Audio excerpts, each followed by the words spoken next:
Hey, what's up, cats and kittens? And shout out to all my Cerebralites. It is me, the Cerebral Diva, and I'm back with another episode of In the Loop. And in today's episode of In the Loop, I'm going to try to make this one short and sweet. We're going to talk about Kevin Hart and him recently stepping down from hosting the 2018 Oscar ceremony amid a backlash from tweets from many moons ago. So let's dive right in and let's talk about this. All right, so Kevin Hart was announced maybe 3 days or so ago that he was going to be hosting the 2018 Oscar ceremony, which would have definitely incentivized me to watch. I don't really watch the Oscars, haven't watched the Oscars in a very long time. Typically, movies that I find interesting or to be quote unquote the movie of the year are never nominated. In those rare occasions where they are nominated, they never seem to win.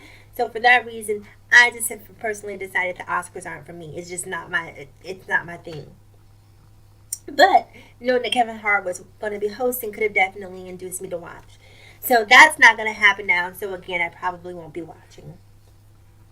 So Kevin Hart, he had a bunch of tweets from his past, and when it was announced that he was going to be hosting, much like it's happened in many other instances, people go and sort of start rifling through past tweets and pick and choose, sort of cherry pick the most. You know what I noticed that people never go through a person's past tweets and pick the ones that are inclusive or the ones that are celebratory or the ones that are positive. They always hone in on the negative things and say, look at what this person did, and never talk about the positive. So, anyhow, with that being said, they went into the history of his tweets, found some homophobic tweets and things that he had said in his past.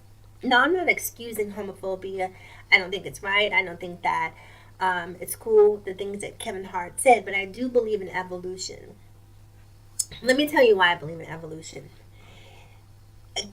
President Obama, right, at one point in time has gone on the record with saying that he believes that marriage is something that should be between a man and a woman. By the time President Obama left the Oval Office, he had done more for the LGBT community than probably, dare I say, he had done for the African American community. He had essentially ushered in gay marriage. He had given trans people the right to serve in the military. He had allowed trans children in schools to use the bathroom of their choosing. He had done a lot to sort of push forward the movement for the LGBTQ community. But this is from a man who, at one point in time, did not believe that marriage was, who specifically believed, excuse me, that marriage was between a man and a woman. And I believe, if memory serves me correctly, part of his evolution stemmed from his children. I believe it's Sasha and Malia came home and said some of their friends at school have two dads or two moms. And so when they began to sort of tell their dad about the experiences that they were having and how they came to understand families to not just be a man and a woman, it began to open up his mind and he began to evolve in his thinking. And so, if it can, and I'm not comparing Kevin Hart to President Obama, so I don't want anyone, please don't comment below about that. I'm not comparing the two. What I'm trying to say is that people grow. Kevin Hart is an A-list actor at this point. The man can open movies.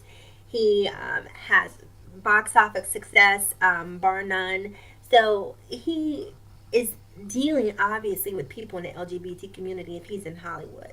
So I do think at one point in time, maybe some of the things that he said really stemmed from him trying to be funny or just trying to use hyperbole to be humorous and not really realizing the impact of how it was going to affect others.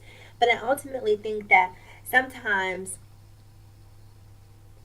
instead of giving a person a chance to atone, a person a chance to talk about why they said the things that they said, or a chance to understand, because I'm really of the belief that not everyone has to agree with someone else's sexual orientation. I personally could not give a damn with I really don't care about who other people sleep with.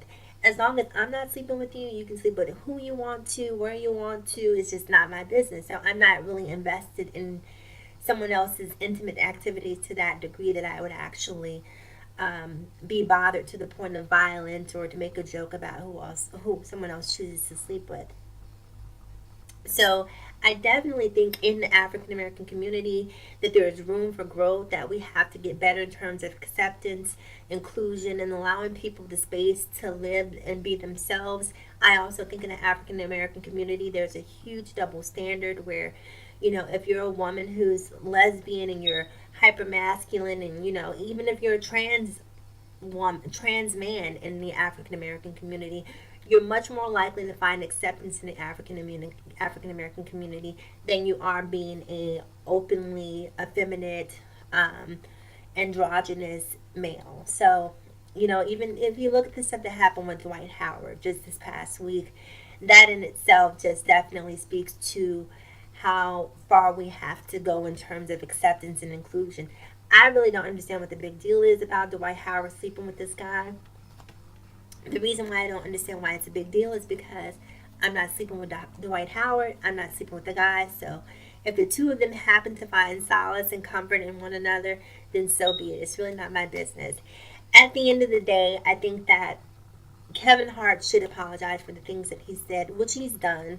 And then the LGBT community has to be accepting of that apology.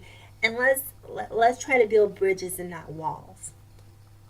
Having said that, please like, comment, subscribe, and share if you feel so inclined. As always, in closing, remember to live better, love harder, and think smarter. It is me, the Cerebral Diva, and I will talk to you guys again soon. Have a great day.